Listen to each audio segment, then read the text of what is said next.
जय श्री राम भाइयों। आप सभी का स्वागत है हमारे चैनल श्री राम कृपा में। अगर आप पहली बार हमारे चैनल पर आए हैं तो लाल कलर का सब्सक्राइब बटन दबाकर सब्सक्राइब करें और बेल आइकन को भी दबा दें जिससे आपको कोई भी वीडियो मिस ना हो। अगर आप हमारी ये वीडियो देख रहे हैं तो कमेंट में जय श्री राम लिखना ना भूलें।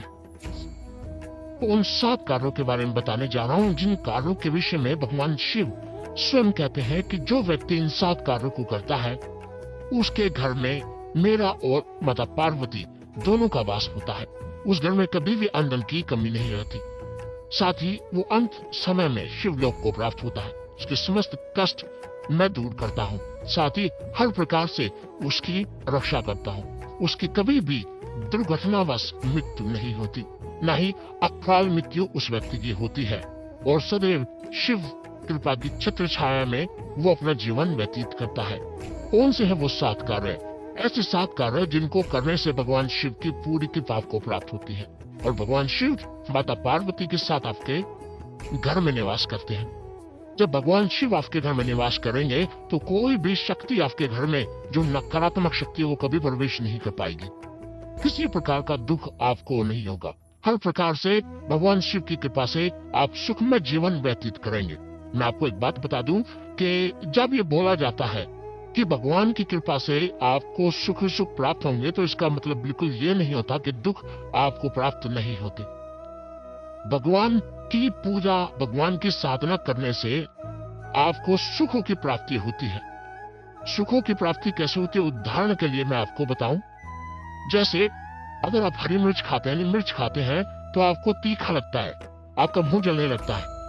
पर उसी समय अगर कोई आपको गुड़ दे दे, चीनी दे दे, कुछ मीठा दे दे तो आपको बहुत राहत महसूस होती है।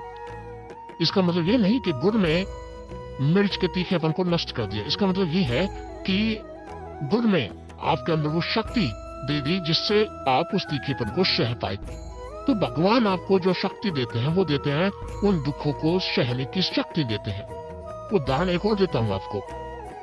अगर कोई ईंट 5 किलो की ईंट है और वो आपके सिर पर गिरनी है तो ईंट तो गिरेगी, जैसे दुख तो आपको मिलेंगे आपके कर्मों के हिसाब से, पर वो जब ईंट गिरेगी तो उसका वजन आपकी सेवा पूजा से भक्ति से कम हो जाता है।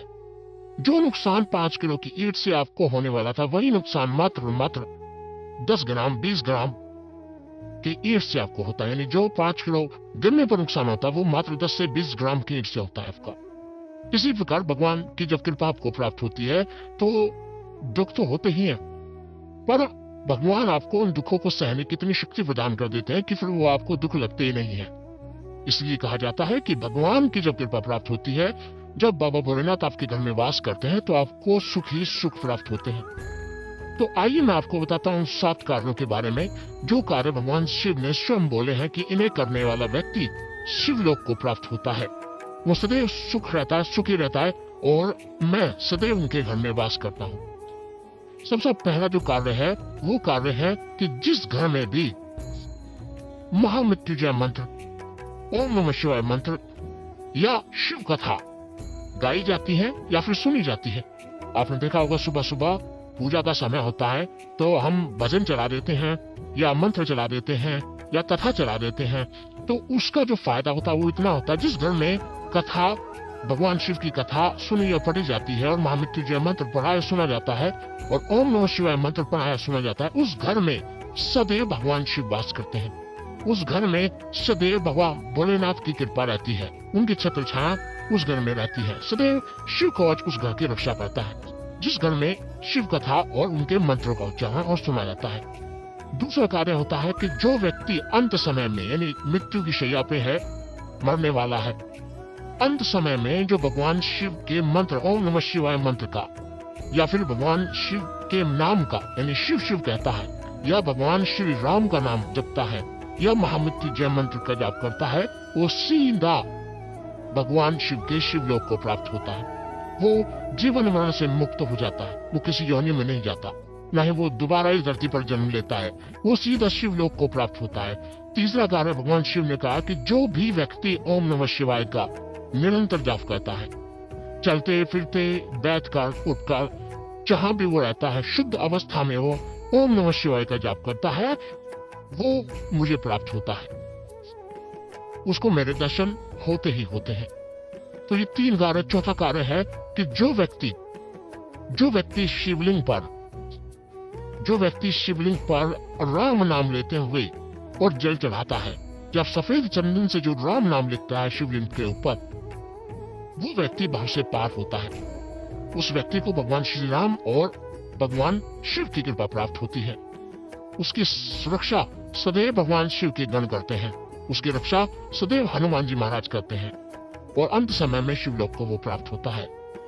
5वां काम भगवान शिव भोलेनाथ ने बोला, वह कि शिवलिंग पर जो व्यक्ति सफेद चंदन से मुझे त्रिपुंड लगाता है, जो व्यक्ति मुझे त्रिपुंड लगाता है शिवलिंग पर, वो व्यक्ति सदैव मेरी छत्र छाया में रहता है। उसे मेरी और माता पार्वती दोनों की कृपा प्राप्त होती है।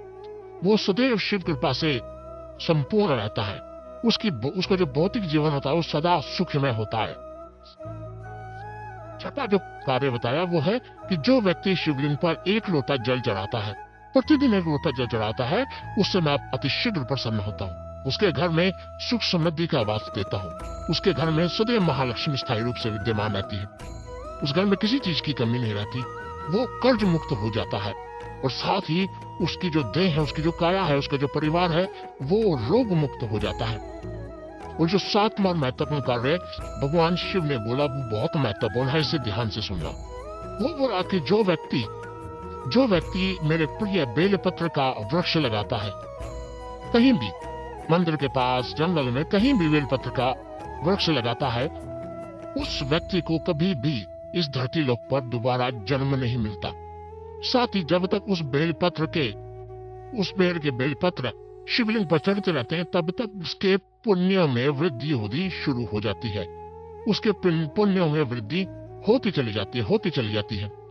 जिस प्रकार धन का खजाना बढ़ जाता है, उसी प्रकार उसके पुण्य का खजाना सदैव भरा रहता है, और वो सदैव शिवलोक में वास करता है और मेरा प्रिय होता है।